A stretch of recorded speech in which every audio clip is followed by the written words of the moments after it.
পবিত্রতা ব্যতীত কোনো নামাজ কবুল হয় না। তাহলে আপনি শুক্রবারের 2 রাকাতে কি আর শনিবারের 4 রাকাত কি? কথা বলেন না কেন? আপনার তো কি নাই, শরীরে নাপাক, তো ফেরেশতা কি দিয়ে লিখবে? কথা বুঝছেন না কথা? এবার বুঝছেন দিন সম্পর্কে জানা উচিত। কথা বলেন না কেন?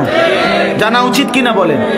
হিসাব ছাড়া আপনি আলেম আছে জিজ্ঞেস করেন, এটা তো ওলামাদের পরিষদ, আপনি জিজ্ঞেস করেন হিসাব ছাড়া কেউ যদি 1 কোটি টাকাও দান করে, কিন্তু তার উপরে যে ফরজকৃত যাকাত, যেটা শরীয়তে ফরজ, এটা 1 টাকাও আদায় হবে না। ওটা দান তো দান, কিন্তু যাকাত হিসাব করতে হবে কিনা বলেন? হিসাব করতে হবে, আপনাকে হিসাব বের করতে হবে। আপনি আপনার মন মতো করলে হবে। আপনি আমার জিজ্ঞাসা, আচ্ছা বলে হুজুর, আচ্ছা পরিষ্কার কথা কন, নামাজ 4 রাকাত, সেজদা কয়টা মোট? 8টা, রুকু কয়টা? 60টা। আচ্ছা, তো আপনি 8টা সেজদা 60টা রুকু বুঝ পাইলেই তো হইছে। তো আমি এবারে সেজদা দেওয়ান লাইছি, আবার 8টা এক লোকে দিয়ে দিই যে হুজুর একটা বুঝ পাইলেন তো, আবার রুকু 60টা মারো একসাথে, রুকু হয়েছে তো? নামাজ হয়েছে তো? ঘোড়ার ডিম হয়েছে, কিচ্ছু হয়নি। ঠিক কি না বলেন? তাহলে আপনার মন মতো হবে কি? বাস জাহালাত, অজ্ঞতায় ওলামাদের দরকার। কেন কেন যুগে যুগে আল্লাহ তাআলা ওলামা তৈরি করছেন? কেন তৈরি? বিশ্বাস করেন আল্লাহর কসম, একদিন জমিনে মুসলমান ইমানদার মনে রাখবেন, ওলামায়ে কেরাম শূন্য হলে ঈমান আমলের নিরাপত্তা, আখিরাতের পথ আপনাদের আমাদের কারোই মিলবে না। মিলবে না রে বাপ।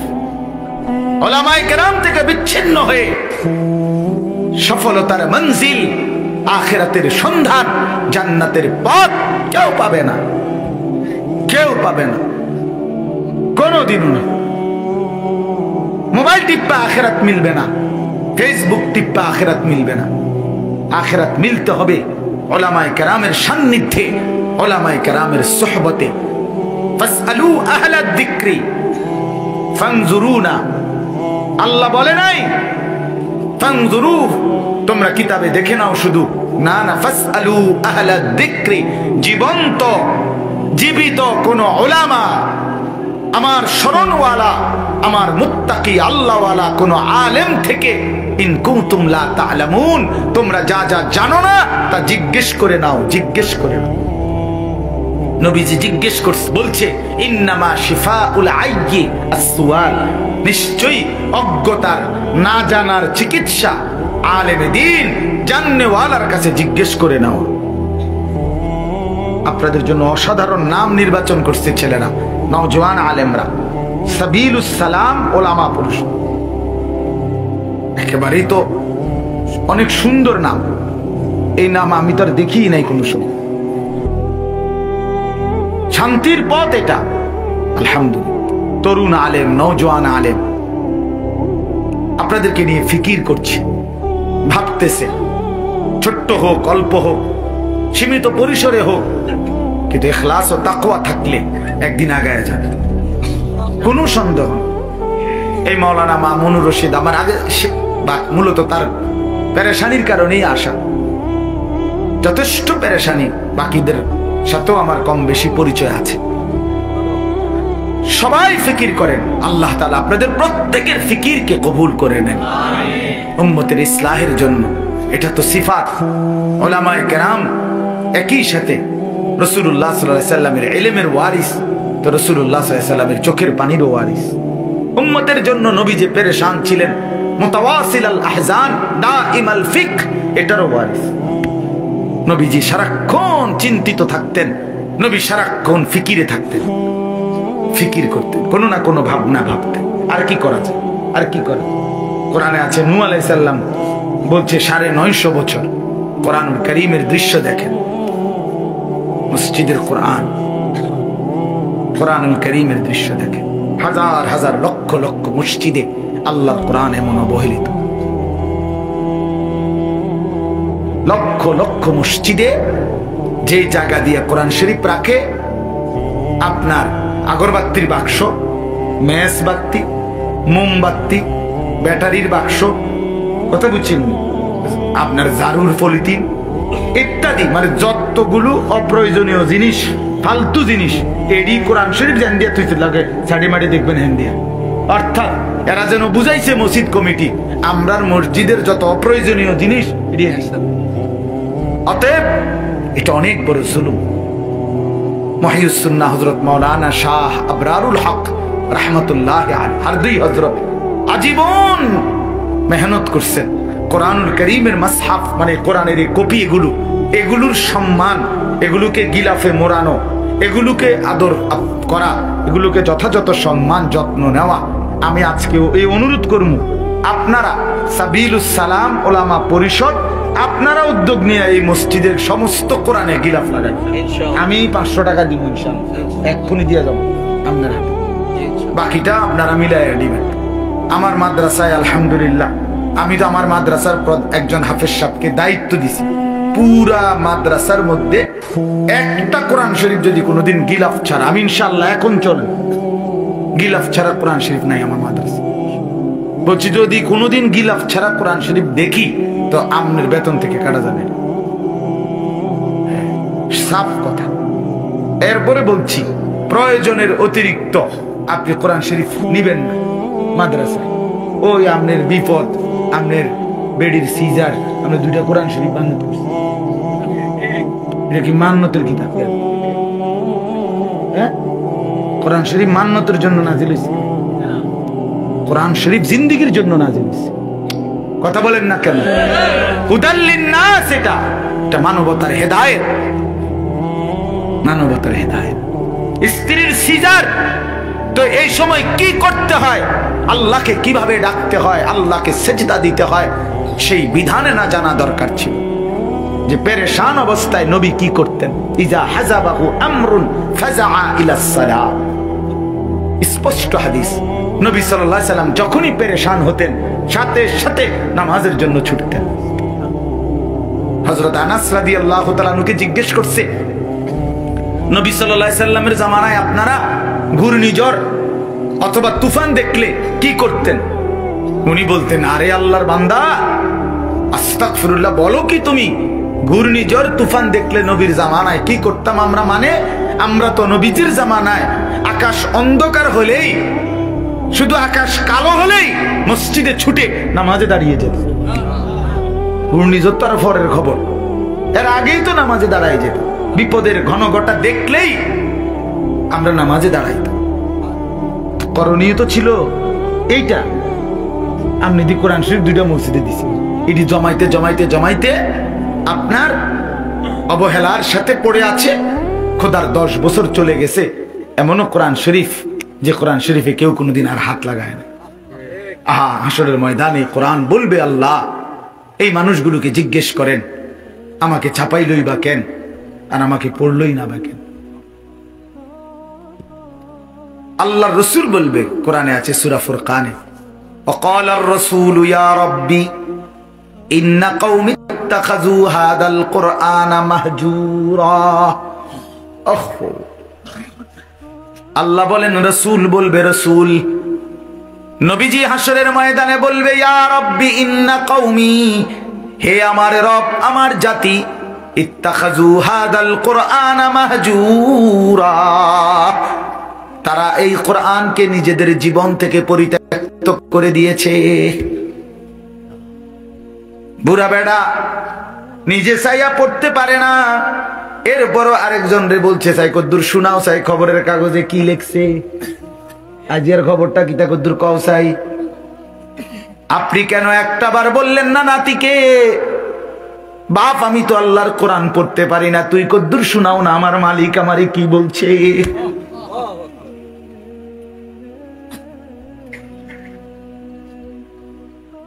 আমার নানি, বুড়া নানি রে দেখতাম, আমার নানি, আমার খুব মনে আছে, আমি এটা আরো অনেকবার বলছি না, আমার নানি রে দেখছি আমি ছোটবেলায় নানার বাড়িতে খুব বেড়াইতে যাইতাম, যেই কোনো ছুটিতে নানার বাড়িতেই যাইতাম।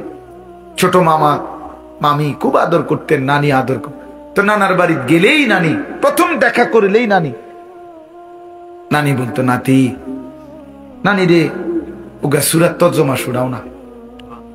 সবসময় একটা আল্লাহর কসম, আমার নানির এই অভ্যাস ছিল। আমার মনে আছে আমি ছোটবেলায় এমনও হয়েছে, নানার বাড়ি গিয়েই নানির কাছে গিয়া প্রথমেই কইতাম, নানি শোনেন বেড়াইতাম আইছি, 2টা দিন বেড়াইতাম আইছি, ঝামেলা করেন না কিন্তু। সবসময় আমরা আইলেও আমরা জ্বালায় এনে কোনো বেড়াইতে পারি না, কিচ্ছু না। আপনার সুরার কি কইতাম, তর্জমা কইতাম, সুরার তর্জমা কইতে আইছি, বেড়াইতাম আসছি। খুদা ঝামেলা করেন না নানি। নানি নানি আমার জড়াই ধরে কইতো, নাতি তোমার লেগে টাকা রাখছি, বই কিনো, কিতাব কিনো, নানু টাকা দিব অনেক, তুমি একটা সুরা শুনে। তো তখন বলতো আচ্ছা তো তাহলে ঠিক আছে। ছোট মানুষ তখন বুঝতাম যে না, নানি টাকা দিবে তো ঠিক আছে শুনাই। তো ছোট ছোট সুরার তর্জমা শুনাইতাম। মালিকের কোরআন শুনতে বলেন, এই কান আর শুনলো কি রে বাপ? আল্লাহর কোরআন পড়তে পারলেন না, এই জবান আর কথাই বলল কি? আমি তো প্রায় বলি, যেই চোখ আল্লাহর ঘর দেখে নাই, কাবার কালো গিলাফ, যেই চোখ মদিনার সবুজ গম্বুজ দেখে নাই, হায় সেই চোখ দেখলোই কি আর দেখার মজাই পাইল, জীবনে দেখার স্বাদ পাইল কি? কালো গিলাফি দেখে নাই তো দেখলো কি? সে নিয়ত করেন ইনশাআল্লাহ মালিকের ঘর দেখবেন, বলেন ইনশাআল্লাহ। রাসূলুল্লাহর রওজার সামনে দাঁড়াবেন, বলেন ইনশাআল্লাহ। হ্যাঁ, নিয়ত করে দিল থেকে চাইতে হয়, দিল থেকে চাইতে হয়। আল্লাহ তৌফিক দেবে। আপনি চাইতে হবে, হক আদায় করে চাওয়ার মতো চাইতে হবে। আল্লাহ চাহে তো আগামী শুক্রবার 8 তারিখ ভোরবেলা আমার উমরার ফ্লাইট।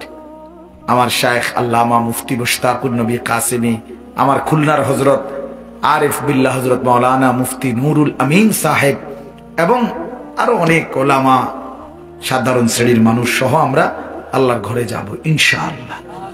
আমিও দোয়া করি আল্লাহ আপনাদেরকে কাবার কালো গিলাফ দেখার তৌফিক দান, আমাকেও তৌফিক দান করেন, মদিনার রওজায় দাঁড়াবার তৌফিক দান করেন। আমি গত বছর উমরায় এক লোক বাংলাদেশি আমার দৌড়াইয়া ইসা জড়াইয়া ধরে কাঁদতেছিল মক্কা শরীফ। তো আমি বললাম, আপনি? হুজুর আমি এই যে আজকে আল্লাহর ঘরে আসছি, হুজুর কসম আপনার এক কথার কারণে আসছি। আমি মোবাইলে ওয়াজ শুনি আপনার, আমি শুনছি আপনি এই কথা এটা কইছেন যে যে চোখ মালিকের ঘর দেখে নাই, রাসূলুল্লাহর রওজা দেখে নাই, সে আর দেখলো কি? আমার কলজাটার মধ্যে এটা নড়ে উঠছে যে হ্যাঁ আসলে আমি দেখলাম কি জীবনে, দেখার আর মজাই পাইল কি? এই জন্য এই কথায় আমার দিল টানছে, আমি আসছি আল্লাহর ঘর দেখতে। এজন্য বাপ, আমরা প্রত্যেকে জীবনটা কাজে লাগাই।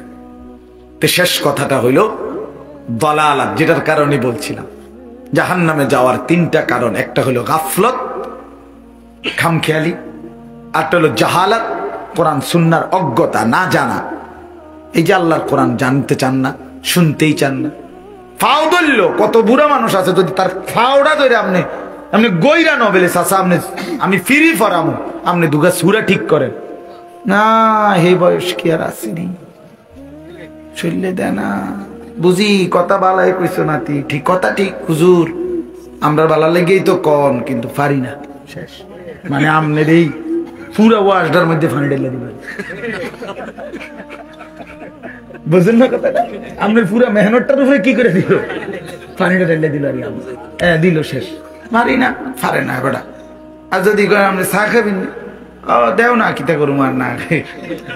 বুট লবিন নি কাকা, দুগা বুট পেঁয়াজু দাও, ভাত খাইয়াছি যদিও, কিন্তু দেও, আল্লাহ ভরসা দেও, খানা আল্লাহ ভরসা, মাশাআল্লাহ। আপেল খাবিন নি, মালটা খাবিন নি, সব ঠিক আছে চাচা, শুধু আল্লাহর কোরআন পড়তে কইলে কোথায় কুমায়। এটা হলো জাহান্নামে যাওয়ার রাস্তা ধরলেন আপনি। 3 নাম্বার হলো দালালাত, সব জানে সব বুঝে কিন্তু ইচ্ছে করে নাফরমানির রাস্তায় চলতেছে। সে জানে চুরি করা, মিথ্যা বলা, সুদ খাওয়া, ঘুষ খাওয়া, জিনা করা, ব্যভিচার করা হারাম, জাহান্নামের কারণ, কিন্তু এর পরেও ইচ্ছা করে ওই নাফরমানির পথে, তাহলে সে হলো দালালাত, পথভ্রষ্ট। সে পথ সঠিক রাস্তা ছেড়ে দিল, আর এই কারণে জাহান্নামে হল। উলাইকা ফি যালালিম মুবিন। এজন্য চলেন রাত গভীরে এটাই কথা, মাহে রমজানকে সামনে নিয়ে সুন্নাতের উপরে এবং কোরআন সুন্নাহর আলোকে জীবনটা গড়বার একটা সিদ্ধান্ত নিই। বলেন ইনশাআল্লাহ, বলেন ইনশাআল্লাহ। এই রমজানকে কদর করেন, বলেন ইনশাআল্লাহ। এবারের রমজানই যেন হয় পরিবর্তনের রমজান। কিসের রমজান বলেন? আল্লাহ, আমি বুজুর্গদের মুখে শুনছি, প্রতিদিন বলি আমি, আল্লাহ বলতেছেন যে শোনো বান্দা, তোমার জান্নাত দরকার, জান্নাতের জন্য দুইটা জিনিস লাগবে, একটা হলো পাসপোর্ট, একটা হলো ভিসা। জান্নাতের জন্য ঈমান তোমার পাসপোর্ট, তাকওয়া তোমার ভিসা। ঈমান এবং তাকওয়া এই দুই, ঈমান হলো পাসপোর্ট, তাকওয়া হলো কি ভিসা। আল্লাহ বলেন ইয়া আইয়ুহাল্লাযীনা আমানু, হে ঈমানদারগণ, মানে হে পাসপোর্ট ওয়ালাগণ, তোমাদের পাসপোর্ট রেডি? তো আমরা বললাম হ্যাঁ মাওলা রেডি, আমরা আপনাকেও মানি, রাসূলকেও মানি। আল্লাহ বলেন পাসপোর্টটা দাও। তো পাসপোর্ট মানে ঈমানের পাসপোর্ট দিলাম। আল্লাহ বলেন আমরা পাসপোর্ট আমি নিলাম, 30টা দিন সময় দিলাম, একটা মাস বান্দা সময় দিলাম, শাহরু রমাদান, রমজান মাসটা আমি দিলাম একটা মাস, 30টা দিন। আমার বান্দা 31-এ যাইতাম না, 32-এ যাইতাম না, 30 রোদ হোক, বৃষ্টি হোক, বান হোক, তুফান হোক, 31-এ নিতাম না বান্দা।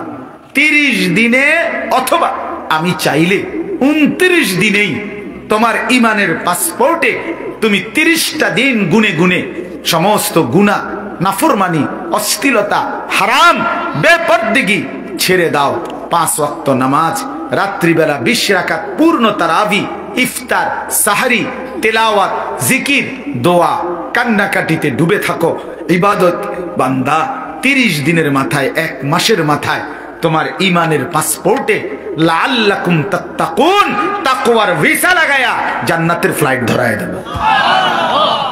ঈদের দিন ফ্লাইট। ফ্লাইট কোন দিন? ঈদের দিন ফ্লাইট, ঈদের দিন। হ্যাঁ, হাদিসে আছে ঈদের দিন ফেরেশতারা রোজাদার, ঈমানদার, তাকওয়াওয়ালাকে ডাক দিয়ে বলে, হে আল্লাহর বান্দা, নিশ্চিন্তে নিরাপদে, ইন্নাল্লাহা কাদ গাফারা লাকুম ফারজিউ রাশিদিন, সফল হয়ে কামিয়াব হয়ে ঘরে ফিরো, আল্লাহ তোমাকে মাফ করে দিছে। ঈদের দিনে জান্নাত।